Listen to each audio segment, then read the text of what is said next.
গতকালকে মার সাথে কথা হইলো, বলে যে ও তো ঘর থেকে বেরোয় গেছে, এরকম দৌড়দৌড়ি করতেছে, গাড়ির নিচে ঝাঁপ দেয়, পলা খানে, মানে এরকম আত্মহত্যার নাটক বিভিন্ন সময় বিভিন্ন ভাবে করে, যাতে ওকে একটু ভয় দেয় আর বলে যে মাকে গ্রামে পাঠাই দাও। এখন পলাশ মাকে ছাড়বে না, মা পলাশকে ছাড়বে না। ওর এখন এই অশান্তি গুলো আছে, ভাবছি অশান্তি করলে হয়তো মাকে গ্রামে পাঠাই দেবে।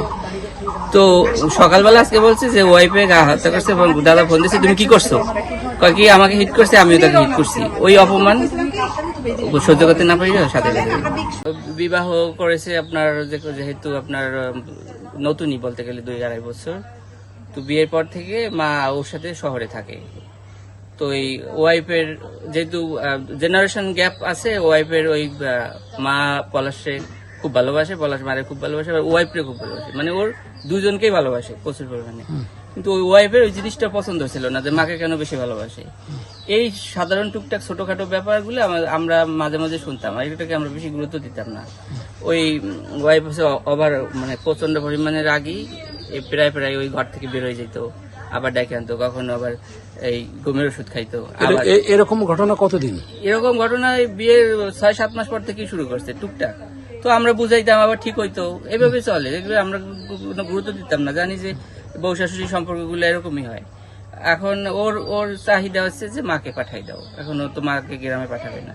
এই নিয়ে ওয়াইফরে যেহেতু ভালোবাসতো, ওয়াইফ দেখা যায় ওই চাপটা প্রয়োগ করতো প্রায় প্রায়। তো এরকম সবসময়, গতকালকে মার সাথে কথা হইলো, বলে যে ও তো ঘর থেকে বেরোয় গেছে, এরকম দৌড়দৌড়ি করতেছে, গাড়ির নিচে ঝাঁপ দেয়, পলা খানে, মানে এরকম আত্মহত্যার নাটক বিভিন্ন সময় বিভিন্ন ভাবে করে, যাতে ওকে একটু ভয় দেয় আর বলে যে মাকে গ্রামে পাঠাই দাও।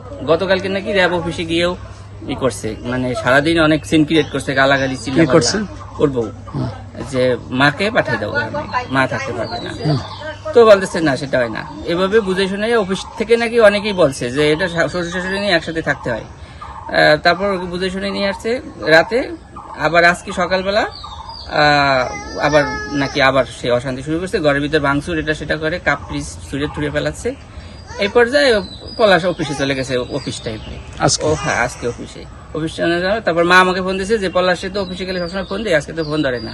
আমি বলছি যে ধরবে না, হয়তো ব্যস্ত আছে, কারণ একটা অপারেশনে গেছে, তো ফোন ধরে না কেন। আমি বলছি আচ্ছা ধরবে না, পরে দাও। এর ভিতরে এখান থেকে সেখান থেকে টুকটাক ফোন আসছে যে পলাশে কি হয়েছে, পলাশে কি হয়েছে। আমি ফোন দিচ্ছি, কেউ ফোনে ধরে না। এর ভিতরে একটা ফেসবুকে দেখলাম যে ওর ওই রিভলভার দিয়ে যে গুলি করছে সেটার রক্তাক্ত লাশ। তখন অনেকটা আমরা শিওর হয়ে গেছি।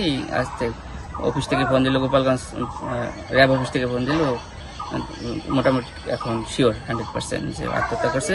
এই প্ররোচনা, ওয়াইফের প্ররোচনা এখানে। এই এখন আমরা চাচ্ছি ও যদি পালাই যেতে না পারে। ও আত্মহত্যা করার পর খুব মানে ঠান্ডা গলায় বলছে যে আমরা জানতে চাইছি যে আমার বড় ভাই যে পলাশ কয় ও সম্ভবত আত্মহত্যা করছে। এটা ঠান্ডা মাথায় বলে, ফোন রাখেন, ও সম্ভবত আত্মহত্যা করছে।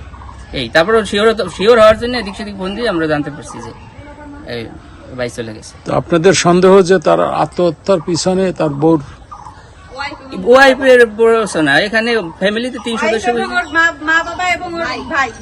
যে একটা মানুষ ছোট ছোট আত্মহত্যা করে না।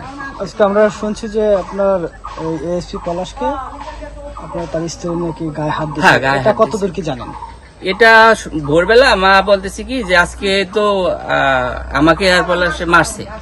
আমি তো অবাক যে এটা কি, হয়তো হাতাহাতি এটা সেটা করছে, তো মারছে। আমি ওইভাবে মন খারাপ হয়েছে, কিন্তু ভাবলাম যে ওরকম পাগলামি করতো। আমি আর আমার দাদা যাই একবার ঢাকা, ও বুঝাই থুই আসছি, মানে খুব অশান্তি করে ওকে মানসিক।